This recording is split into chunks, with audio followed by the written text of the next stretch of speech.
বিষয়ে ভয় পাই, কোনো মানুষকে হারানোর ভয়, কোনো মানুষ কোনো সম্পর্ককে হারানোর ভয়, অর্থহানির ভয়, সময়হানির ভয়। এবার বিষয়টা হলো, এই ভয় কখনো আমাদের কোনো লাভ করে না। এটা সবসময় আমাদের পিছনে ঠেলে আর নিচু স্তরে নামিয়ে দেয়, কখনোই আমাদের উত্থানের কারণ হয় না। তাই জীবনে যদি কোনো ভয়ের কারণ থাকতেই হয়, তা শুধুই এটা যে মানুষের কথা ভাবতে ভাবতে সম্পর্কগুলিকে হারানোর ভয়, মানুষকে হারানোর ভয়, সবার মন রাখতে রাখতে আপনি যেন নিজেকে, নিজের ভাবনা চিন্তাকে না হারিয়ে ফেলেন।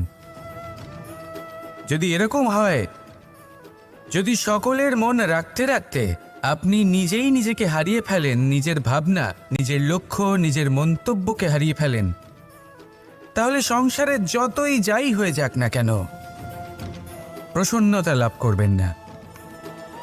তাই রক্ষা তাকেই করুন যে আপনাকে রক্ষা করে, আপনার মানসিকতা, আপনার ব্যক্তিত্ব, আপনার লক্ষ্যকে রক্ষা করে। আর যদি কোনো বিষয় ভীত হতে হয়, তবে আপনি যেন নিজের উদ্দেশ্যের থেকে দূরে না চলে যান। তাহলে আসুন আর আমার সাথে ভালোবেসে বলুন, রাধা রাধা। কোনো প্রাণী, মানুষ অত্যন্ত চঞ্চল হয়, একদম জলের মতো। জলও অত্যন্ত চঞ্চল, অত্যন্ত উৎসুক। জল সবসময় উৎসুক হয়ে থাকে আকাশের কাছে যাবার জন্য। সেই জন্য সে নিজেকে জ্বালায়, বাষ্প হয়, আর আকাশে পৌঁছে মেঘে সমাহিত হয়ে যায়।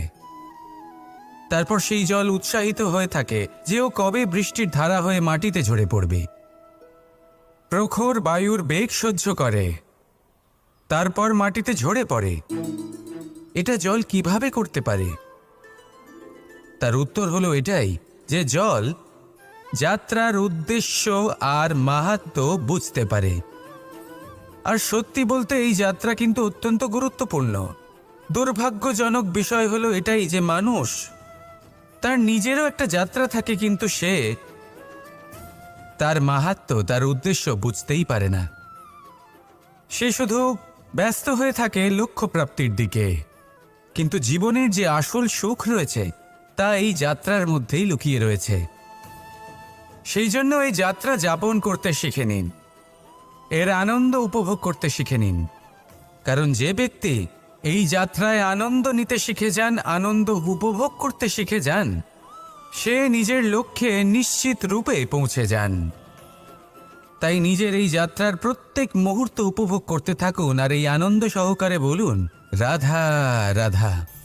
আমাদের জীবনে দুই ধরনের সম্পত্তি হয়ে থাকে, এক হলো ভৌতিক সম্পত্তি, এক হলো জৈবিক সম্পত্তি। অর্থ, সম্পদ, সুবিধে, খাদ্য, এইসব ভৌতিক সম্পত্তির মধ্যে পড়ে। ব্যক্তি, মিত্র, পরিবার, আমাদের আপনজন, আত্মীয় স্বজন সব জৈবিক শ্রেণীতে পড়ে। আর প্রত্যেক মানুষের পক্ষে এই বিভাজন বোঝা অত্যন্ত আবশ্যক। কারণ মূলত আমাদের ব্যবহার দুই রকমের হয়ে থাকে, হয় আমরা ভালোবাসি বা আমরা সদ্ব্যবহার করি। আর সবথেকে বড় ভুল আমরা তখন করি যখন আমরা বুঝতেই পারি না যে ভালোবাসবো কাকে আর ব্যবহার করব কাকে। আমরা ভৌতিক সম্পত্তি ভালোবেসে ফেলি আর ব্যবহার করি জৈবিক সম্পত্তিকে, যেখানে এটা অনুচিত। জৈবিক সম্পত্তিকে ভালোবাসুন আর ভৌতিক সম্পত্তিকে ব্যবহার করুন। যেদিন আপনার মধ্যে এই বোধ জাগ্রত হবে যে কাকে ভালোবাসবেন আর কাকে ব্যবহার করবেন, সেই দিন আপনার জীবনে শুধুই শান্তি বিরাজমান হবে। আর তখন এই মন প্রসন্ন হয়ে বলবে, রাধা রাধা। এই ডাল দেখুন, এই সুন্দর পুষ্প দেখুন। এই ডালের সৌন্দর্য হলো এই পুষ্প, আর এই পুষ্পের মেরুদণ্ড হলো এই ডাল।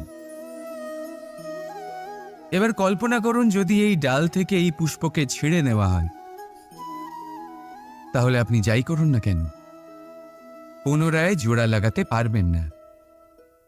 এবার যদি এটা আমাদের জীবনে হয়, আমাদের মানুষের, আমরা যদি কিছু পাই তাহলে সেটা সুরক্ষিত রাখি, আর যদি সেটা হারিয়ে ফেলি তাহলে দুঃখে জর্জরিত হই। এবার ফিরে আসি প্রকৃতির কথায়। দেখা যাক প্রকৃতি আমাদের কি শেখায়।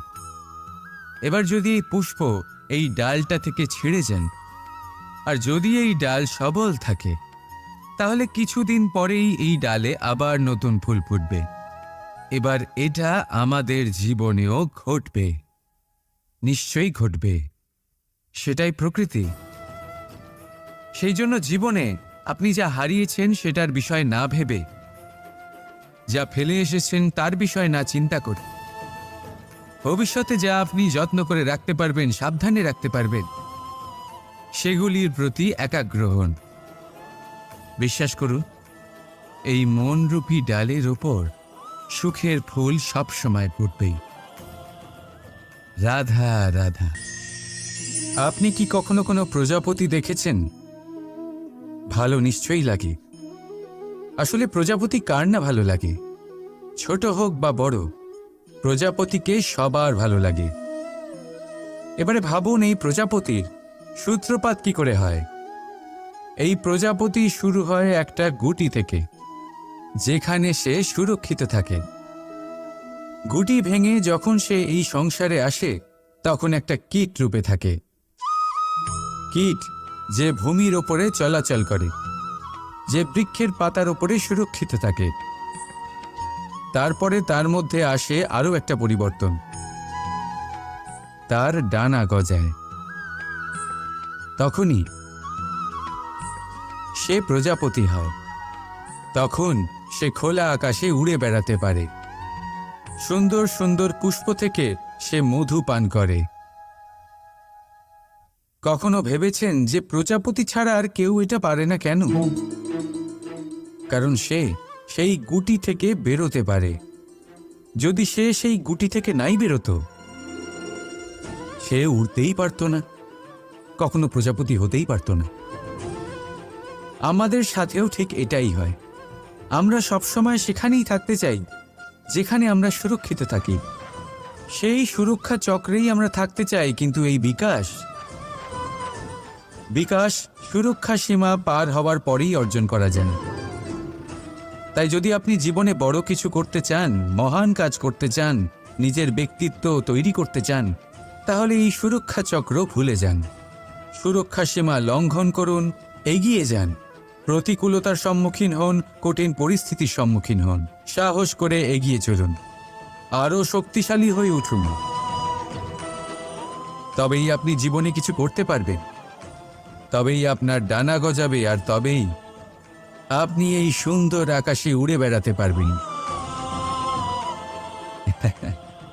রাধা রাধা। সুখ আর অভিজ্ঞতা, এই দুই জীবনে একসাথে কখনোই আসে না। মনে রাখবেন, যেখানে সুখ থাকে সেখানে অভিজ্ঞতা থাকে না। আর যখন এই সুখ আমাদের জীবন থেকে দূরে চলে যায়, তখন আমাদের জীবনে আসে এই অভিজ্ঞতা। পরমাত্মা, প্রকৃতি, নিয়তি এই অভিজ্ঞতাকে আমাদের জীবনে পাঠান, যাতে আমরা একটা অত্যন্ত গুরুত্বপূর্ণ শিক্ষা, একটা জ্ঞান প্রাপ্ত করতে পারি।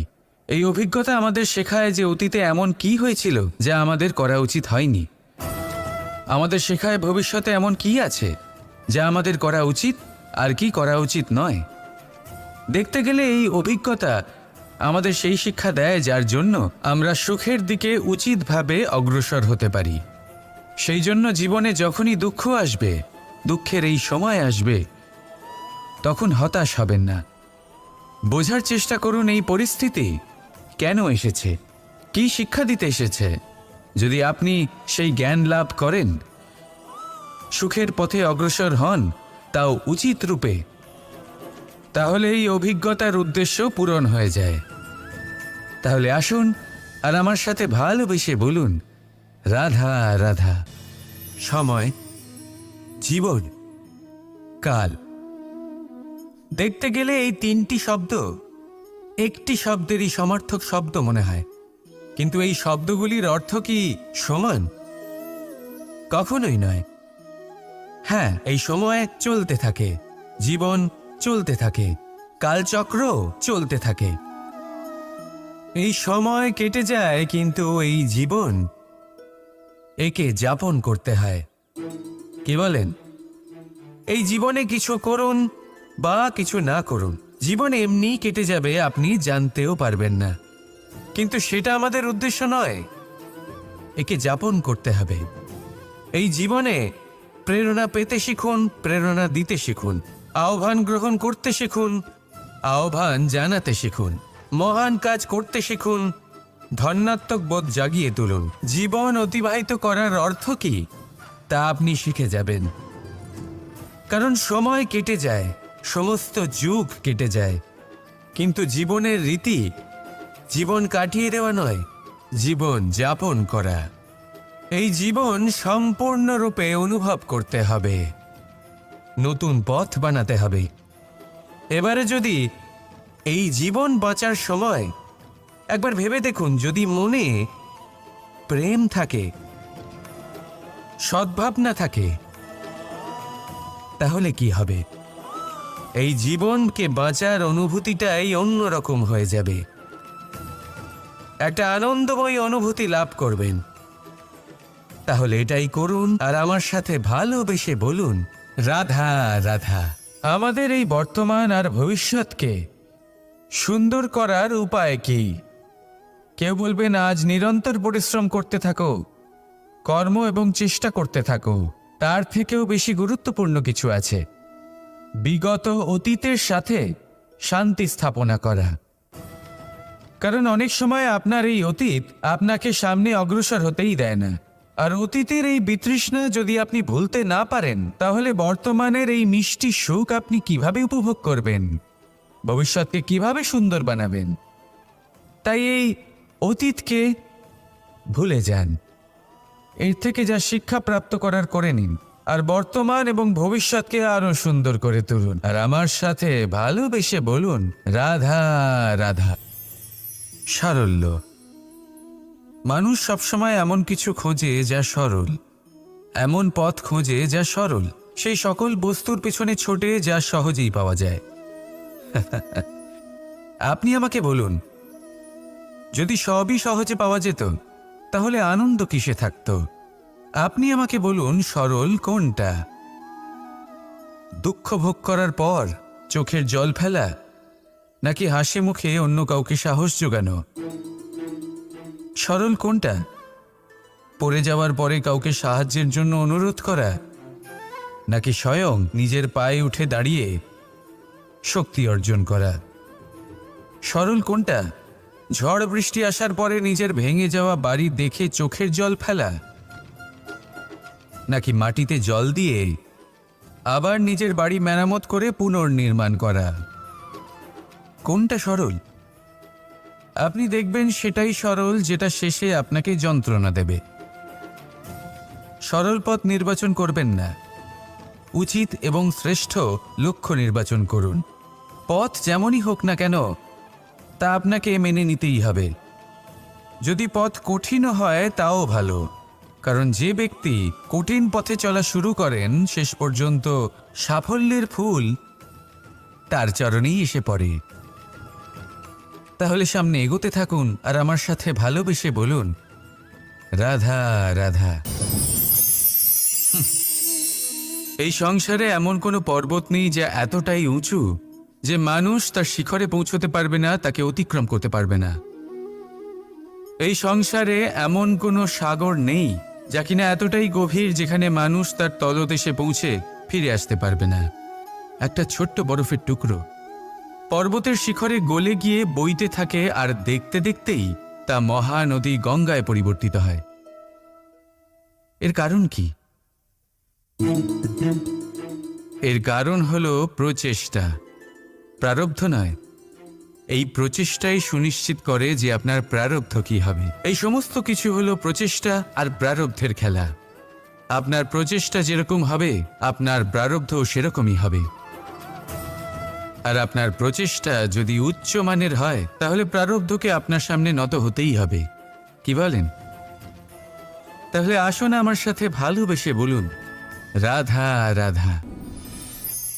শব্দই হলো শূন্য, শব্দই হলো আরম্ভ, শব্দই হলো অন্ত, শব্দই হলো অমর, শব্দই হলো ব্রহ্ম। এই শব্দ হলো অত্যন্ত বিশেষ, কেউ কাঁদলে তাকে হাসিয়ে তোলে, কেউ হাসলে তাকে কাঁদিয়ে দেয়। কারোর মনে উদ্দীপনা জাগিয়ে তুলতে পারে, আবার কারোর মনে কাঁটা হয়ে বিঁধে থাকতে পারে। একটা অত্যন্ত গুরুত্বপূর্ণ কথা যা বোঝা অত্যন্ত আবশ্যক। আপনার মন, আপনার হৃদয় যতই শুদ্ধ হোক না কেন, যতই পবিত্র হোক না কেন, আপনার দৃষ্টিভঙ্গি যতই স্পষ্ট হোক না কেন, যদি আপনার কথা পবিত্র না হয়, যদি আপনার শব্দ শুদ্ধ না হয়, তাহলে তা আপনাকে আপনার কর্মফল ভোগ করতে বাধ্য করবেই।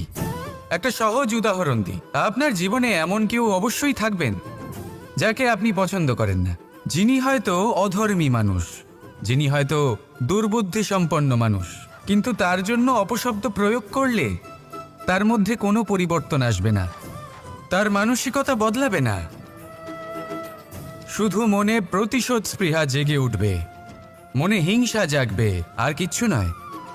সেই জন্য নিজের শব্দকে নিয়ন্ত্রণ করুন, নিজের কথা সংযত করুন।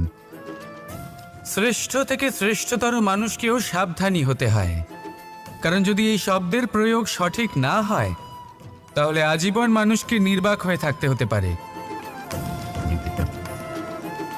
তাহলে নিজের শব্দ নিয়ন্ত্রিত রাখুন, নিজের কথাকে শুভ করুন, এতে প্রেমবোধ জাগিয়ে তুলুন, আর সেই প্রেমবোধ নিয়েই বলুন, রাধা রাধা। প্রশান্তি জড়িত নিদ্রা মানুষের জীবনের একটা অত্যন্ত গুরুত্বপূর্ণ সুখ এবং প্রয়োজনীয়তাও। দেখতে গেলে এই সংসারের প্রত্যেক পশু পাখি, প্রত্যেক জীব অবশ্যই নিদ্রা প্রাপ্ত করেন, কিন্তু মানুষ, যার মধ্যে বিচার বিবেচনা করার শক্তি অন্যদের থেকে অনেক বেশি, তার কিন্তু ঘুমের কিছু সমস্যা অবশ্যই হয়। কি বলেন, তাই তো? এবার এর কারণ কি? চিন্তা। এবার চিন্তা আমাদের সবার জীবনে আছে। আমরা সকলে জানি যে চিন্তা কখনো আমাদের সাহায্য করে না, তাও আমাদের জীবনে আছে। কেন? চিন্তার মাধ্যমে কি কখনো কোনো সমস্যার সমাধান হয়েছে? অর্থের চিন্তা করলে কি অর্থ লাভ হয়? ভবিষ্যতের চিন্তা করলে কি ভবিষ্যৎ ঠিক হয়ে যায়? স্বাস্থ্যের চিন্তা করলে কি স্বাস্থ্য নিজে থেকেই ঠিক হয়? হয় না। তাহলে এই সব কিছু থেকে আমাদের একটা ছোট্ট শিক্ষা অবশ্যই লাভ করা উচিত। আপনিও আপনার কাঁধ থেকে চিন্তার এই বোঝা নামিয়ে ফেলুন, আর এই সব ইচ্ছে একত্রিত হয়ে আমাদের মনে চিন্তা উৎপন্ন করে। তাই এই চিন্তাগুলিকে ত্যাগ করুন, প্রকৃতির প্রেমের উপর বিশ্বাস রাখুন। মনে রাখবেন, যিনি চিন্তামুক্ত হবেন তিনি চিতামুক্ত হবেন। সুখের নিদ্রা প্রাপ্ত করুন, আর নিদ্রায় যাবার আগে আমার সাথে ভালোবেসে বলুন, রাধা রাধা। আপনি কখনো কোনো ঝর্ণার ধারে বসে থাকুন আর সেই ধ্বনি শুনতে থাকুন। আহা হা হা, সেই ধ্বনি মনকে শান্ত করে দেয়, আমাদের মধ্যে এক আনন্দের সঞ্চার করে। একেই আমি বলি নৈসর্গিক সঙ্গীত। কখনো ভেবে দেখেছেন এই সঙ্গীত উৎপন্ন করার জন্য জলকে কত পরিশ্রম করতে হয়, কি না করতে হয়? ভেবে দেখুন, সেই জল কোথা কোথা থেকে পড়েছে, কত কত পাথরের সাথে ধাক্কা খেয়েছে, কত তীক্ষ্ণ পাথরের সাথে সম্মুখীন হয়েছে, তাকে কিভাবে পার করেছে, নিজের শরীরের সাথে লেগে থাকা সেই পাথরের সাথে কিভাবে সংঘর্ষ করেছে, কিভাবে সামনে এগিয়েছে। ভাবুন, এই সব কিছু হওয়ার পরেই সেই সঙ্গীত উৎপন্ন হয়েছে।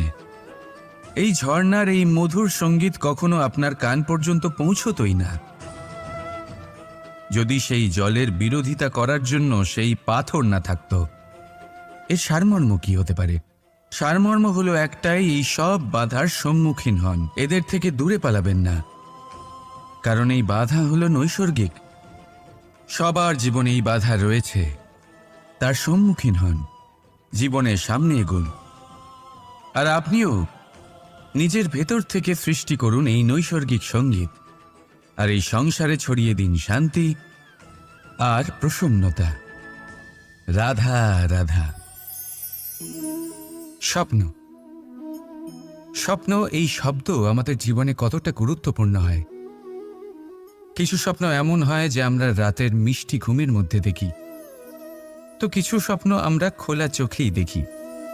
কিছু স্বপ্ন আমাদের শান্তির ঘুম দেয়, আবার কিছু স্বপ্ন আমাদের ঘুমোতেই দেয় না। এবার খোলা চোখে দেখা এই স্বপ্ন ছোট হতে পারে বা বড়, কিন্তু এর সাথে যুক্ত থাকে সাফল্য।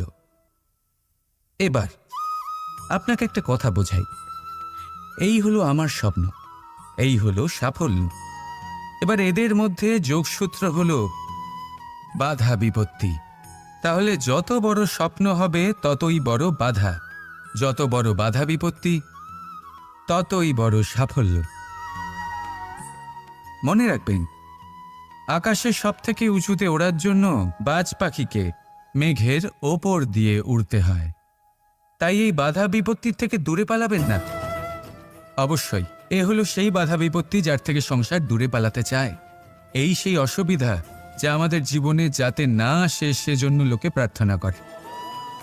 কিন্তু এই সেই বাধা যার সম্মুখীন হয়ে আপনার সাফল্য প্রাপ্তি হবে, আপনি আপনার লক্ষ্যে পৌঁছতে পারবেন।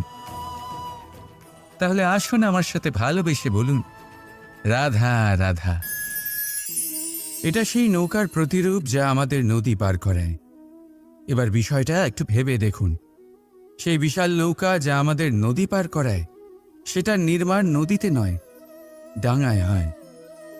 আর যদি আমরা এটাকে নদী অবধি পৌঁছতে চাই, তাহলে আমাদের দরকার পড়ে কোনো গরুর গাড়ির অথবা ঘোড়ার গাড়ির।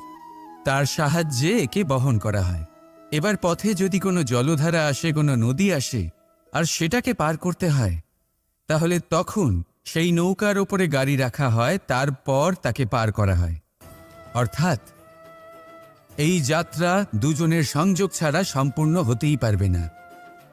সেই জন্যই এই প্রবাদ আছে, কখনো নৌকা তো কখনো গাড়ি। আমাদের সম্পর্কের মধ্যে অতি আবশ্যক, আমাদের সম্পর্কের মধ্যে অত্যন্ত গুরুত্বপূর্ণ হল সংযোগ। সবসময় একসাথে চলা, সংযোগ স্থাপন করা, সবসময় সুখী থাকবেন। রাধা রাধা। ভয়। জীবনে আমরা কোন কোন বিষয়ে ভয় পাই? কোনো মানুষকে হারানোর ভয়, কোনো মানুষ কোনো সম্পর্ককে হারানোর ভয়, অর্থহানির ভয়, সময়হানির ভয়। এবার বিষয়টা হলো, এই ভয় কখনো আমাদের কোনো লাভ করে না। এটা সবসময় আমাদের পিছনে ঠেলে আর নিচু স্তরে নামিয়ে দেয়, কখনোই আমাদের উত্থানের কারণ হয় না। তাই জীবনে যদি কোনো ভয়ের কারণ থাকতেই হয়, তা শুধুই এটা যে মানুষের কথা ভাবতে ভাবতে, সম্পর্কগুলিকে হারানোর ভয়, মানুষকে হারানোর ভয়, সবার মন রাখতে রাখতে আপনি যেন নিজেকে, নিজের ভাবনা চিন্তাকে না হারিয়ে ফেলেন। যদি এরকম হয়, যদি সকলের মন রাখতে রাখতে আপনি নিজেই নিজেকে হারিয়ে ফেলেন, নিজের ভাবনা, নিজের লক্ষ্য, নিজের মন্তব্যকে হারিয়ে ফেলেন, তাহলে সংসারে যতই যাই হয়ে যাক না কেন, প্রসন্নতা লাভ করবেন না। তাই রক্ষা তাকেই করুন যে আপনাকে রক্ষা করে, আপনার মানসিকতা, আপনার ব্যক্তিত্ব, আপনার লক্ষ্যকে রক্ষা করে। আর যদি কোনো বিষয় ভীত হতে হয়, তবে আপনি যেন নিজের উদ্দেশ্যের থেকে দূরে না চলে যান। তাহলে আসুন আর আমার সাথে ভালোবেসে বলুন, রাধা রাধা। কোনো কোনো প্রাণী, মানুষ অত্যন্ত চঞ্চল হয়, একদম জলের মতো। জলও অত্যন্ত চঞ্চল, অত্যন্ত উৎসুক। জল সবসময় উৎসুক হয়ে থাকে আকাশের কাছে যাবার জন্য। সেই জন্য সে নিজেকে জ্বালায়, বাষ্প হয়, আর আকাশে পৌঁছে মেঘে সমাহিত হয়ে যায়। তারপর সেই জল উৎসাহিত হয়ে থাকে যে ও কবে বৃষ্টির ধারা হয়ে মাটিতে ঝরে পড়বে। প্রখর বায়ুর বেগ সহ্য করে, তারপর মাটিতে ঝরে পড়ে। এটা জল কিভাবে করতে পারে? তার উত্তর হলো এটাই যে জল যাত্রার উদ্দেশ্য আর মাহাত্ম্য বুঝতে পারে। আর সত্যি বলতে এই যাত্রা কিন্তু অত্যন্ত গুরুত্বপূর্ণ। দুর্ভাগ্যজনক বিষয় হলো এটাই যে মানুষ, তার নিজেরও একটা যাত্রা থাকে, কিন্তু সে তার মাহাত্ম্য, তার উদ্দেশ্য বুঝতেই পারে না। সে শুধু ব্যস্ত হয়ে থাকে লক্ষ্য প্রাপ্তির দিকে, কিন্তু জীবনের যে আসল সুখ রয়েছে তা এই যাত্রার মধ্যেই লুকিয়ে রয়েছে। সেই জন্য এই যাত্রা যাপন করতে শিখে নিন, এর আনন্দ উপভোগ করতে শিখে নিন। কারণ যে ব্যক্তি এই যাত্রায় আনন্দ নিতে শিখে যান, আনন্দ উপভোগ করতে শিখে যান, সে নিজের লক্ষ্যে নিশ্চিত রূপে পৌঁছে যান। তাই নিজের এই যাত্রার প্রত্যেক মুহূর্ত উপভোগ করতে থাকুন আর এই আনন্দ সহকারে বলুন, রাধা রাধা। আমাদের জীবনে দুই ধরনের সম্পত্তি হয়ে থাকে, এক হলো ভৌতিক সম্পত্তি, এক হলো জৈবিক সম্পত্তি। অর্থ, সম্পদ, সুবিধে, খাদ্য এইসব ভৌতিক সম্পত্তির মধ্যে পড়ে। ব্যক্তি, মিত্র, পরিবার, আমাদের আপনজন, আত্মীয় স্বজন সব জৈবিক শ্রেণীতে পড়ে। আর প্রত্যেক মানুষের পক্ষে এই বিভাজন বোঝা অত্যন্ত আবশ্যক। কারণ মূলত আমাদের ব্যবহার দুই রকমের হয়ে থাকে, হয় আমরা ভালোবাসি বা আমরা সদ্ব্যবহার করি। আর সবথেকে বড় ভুল আমরা তখন করি যখন আমরা বুঝতেই পারি না যে ভালোবাসবো কাকে আর ব্যবহার করব কাকে। আমরা ভৌতিক সম্পত্তি ভালোবেসে ফেলি আর ব্যবহার করি জৈবিক সম্পত্তিকে, যেখানে এটা অনুচিত। জৈবিক সম্পত্তিকে ভালোবাসুন আর ভৌতিক সম্পত্তিকে ব্যবহার করুন। যেদিন আপনার মধ্যে এই বোধ জাগ্রত হবে যে কাকে ভালোবাসবেন আর কাকে ব্যবহার করবেন, সেই দিন আপনার জীবনে শুধুই শান্তি বিরাজমান হবে। আর তখন এই মন প্রসন্ন হয়ে বলবে, রাধা রাধা। এই ডাল দেখুন, এই সুন্দর পুষ্প দেখুন। এই ডালের সৌন্দর্য হলো এই পুষ্প, আর এই পুষ্পের মেরুদণ্ড হলো এই ডাল। এবার কল্পনা করুন যদি এই ডাল থেকে এই পুষ্পকে ছিঁড়ে নেওয়া হয়, তাহলে আপনি যাই করুন না কেন পুনরায় জোড়া লাগাতে পারবেন না। এবার যদি এটা আমাদের জীবনে হয়, আমাদের মানুষের, আমরা যদি কিছু পাই তাহলে সেটা সুরক্ষিত রাখি, আর যদি সেটা হারিয়ে ফেলি তাহলে দুঃখে জর্জরিত হই। এবার ফিরে আসি প্রকৃতির কথায়। দেখা যাক প্রকৃতি আমাদের কি শেখায়। এবার যদি এই পুষ্প এই ডালটা থেকে ছিঁড়ে যান, আর যদি এই ডাল সবল থাকে, তাহলে কিছুদিন পরেই এই ডালে আবার নতুন ফুল ফুটবে। এবার এটা আমাদের জীবনেও ঘটবে, নিশ্চয়ই ঘটবে। সেটাই প্রকৃতি। সেই জন্য জীবনে আপনি যা হারিয়েছেন সেটার বিষয় না ভেবে, যা ফেলে এসেছেন তার বিষয় না চিন্তা করে, ভবিষ্যতে যা আপনি যত্ন করে রাখতে পারবেন, সাবধানে রাখতে পারবেন, সেগুলির প্রতি একাগ্র হন। বিশ্বাস করুন, এই মনরূপী ডালের ওপর সুখের ফুল সবসময় ফুটবেই। রাধা রাধা। আপনি কি কখনো কোনো প্রজাপতি দেখেছেন? ভালো নিশ্চয়ই লাগে। আসলে প্রজাপতি কার না ভালো লাগে? ছোট হোক বা বড়, প্রজাপতিকে সবার ভালো লাগে। এবারে ভাবুন, এই প্রজাপতির সূত্রপাত কি করে হয়? এই প্রজাপতি শুরু হয় একটা গুটি থেকে, যেখানে সে সুরক্ষিত থাকে। গুটি ভেঙে যখন সে এই সংসারে আসে, তখন একটা কীট রূপে থাকে। কীট যে ভূমির ওপরে চলাচল করে, যে বৃক্ষের পাতার ওপরে সুরক্ষিত থাকে। তারপরে তার মধ্যে আসে আরও একটা পরিবর্তন, তার ডানা গজায়। তখনই সে প্রজাপতি হয়। তখন সে খোলা আকাশে উড়ে বেড়াতে পারে। সুন্দর সুন্দর পুষ্প থেকে সে মধু পান করে। কখনো ভেবেছেন যে প্রজাপতি ছাড়া আর কেউ এটা পারে না কেন? কারণ সে সেই গুটি থেকে বেরোতে পারে। যদি সে সেই গুটি থেকে নাই বেরোতো, সে উড়তেই পারত না, কখনো প্রজাপতি হতেই পারত না। আমাদের সাথেও ঠিক এটাই হয়। আমরা সবসময় সেখানেই থাকতে চাই যেখানে আমরা সুরক্ষিত থাকি। সেই সুরক্ষা চক্রেই আমরা থাকতে চাই, কিন্তু এই বিকাশ সুরক্ষা সীমা পার হওয়ার পরেই অর্জন করা যায়। তাই যদি আপনি জীবনে বড় কিছু করতে চান, মহান কাজ করতে চান, নিজের ব্যক্তিত্ব তৈরি করতে চান, তাহলে এই সুরক্ষা চক্র ভুলে যান। সুরক্ষা সীমা লঙ্ঘন করুন, এগিয়ে যান, প্রতিকূলতার সম্মুখীন হন, কঠিন পরিস্থিতির সম্মুখীন হন, সাহস করে এগিয়ে চলুন, আরও শক্তিশালী হয়ে উঠুন। তবেই আপনি জীবনে কিছু করতে পারবেন, তবেই আপনার ডানা গজাবে, আর তবেই আপনি এই সুন্দর আকাশে উড়ে বেড়াতে পারবেন। রাধা রাধা। সুখ আর অভিজ্ঞতা, এই দুই জীবনে একসাথে কখনোই আসে না। মনে রাখবেন, যেখানে সুখ থাকে সেখানে অভিজ্ঞতা থাকে না। আর যখন এই সুখ আমাদের জীবন থেকে দূরে চলে যায়, তখন আমাদের জীবনে আসে এই অভিজ্ঞতা। পরমাত্মা, প্রকৃতি, নিয়তি এই অভিজ্ঞতাকে আমাদের জীবনে পাঠান, যাতে আমরা একটা অত্যন্ত গুরুত্বপূর্ণ শিক্ষা, একটা জ্ঞান প্রাপ্ত করতে পারি। এই অভিজ্ঞতা আমাদের শেখায় যে অতীতে এমন কি হয়েছিল যা আমাদের করা উচিত হয়নি। আমাদের শেখায় ভবিষ্যতে এমন কি আছে যা আমাদের করা উচিত আর কি করা উচিত নয়। দেখতে গেলে এই অভিজ্ঞতা আমাদের সেই শিক্ষা দেয় যার জন্য আমরা সুখের দিকে উচিতভাবে অগ্রসর হতে পারি। সেই জন্য জীবনে যখনই দুঃখ আসবে, দুঃখের এই সময় আসবে, তখন হতাশ হবেন না। বোঝার চেষ্টা করুন এই পরিস্থিতি কেন এসেছে, কি শিক্ষা দিতে এসেছে। যদি আপনি সেই জ্ঞান লাভ করেন, সুখের পথে অগ্রসর হন, তাও উচিত রূপে, তাহলে এই অভিজ্ঞতার উদ্দেশ্য পূরণ হয়ে যায়।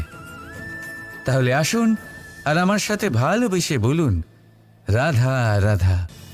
সময়, জীবন, কাল। দেখতে গেলে এই তিনটি শব্দ একটি শব্দেরই সমার্থক শব্দ মনে হয়, কিন্তু এই শব্দগুলির অর্থ কি সমান? কখনোই নয়। হ্যাঁ, এই সময় চলতে থাকে, জীবন চলতে থাকে, কালচক্র চলতে থাকে। এই সময় কেটে যায়, কিন্তু এই জীবন, একে যাপন করতে হয়। কি বলেন? এই জীবনে কিছু করুন বা কিছু না করুন, জীবন এমনি কেটে যাবে, আপনি জানতেও পারবেন না। কিন্তু সেটা আমাদের উদ্দেশ্য নয়, একে যাপন করতে হবে। এই জীবনে প্রেরণা পেতে শিখুন, প্রেরণা দিতে শিখুন, আহ্বান গ্রহণ করতে শিখুন, আহ্বান জানাতে শিখুন, মহান কাজ করতে শিখুন, ধন্যাত্মক বোধ জাগিয়ে তুলুন। জীবন অতিবাহিত করার অর্থ কি তা আপনি শিখে যাবেন। কারণ সময় কেটে যায়, সমস্ত যুগ কেটে যায়, কিন্তু জীবনের রীতি জীবন কাটিয়ে দেওয়া নয়, জীবন যাপন করা। এই জীবন সম্পূর্ণরূপে অনুভব করতে হবে, নতুন পথ বানাতে হবে। এবারে যদি এই জীবন বাঁচার সময় একবার ভেবে দেখুন, যদি মনে প্রেম থাকে, সদ্ভাবনা থাকে, তাহলে কি হবে? এই জীবনকে বাঁচার অনুভূতিটাই অন্যরকম হয়ে যাবে, একটা আনন্দময় অনুভূতি লাভ করবেন। তাহলে এটাই করুন আর আমার সাথে ভালোবেসে বলুন, রাধা রাধা। আমাদের এই বর্তমান আর ভবিষ্যৎকে সুন্দর করার উপায় কি?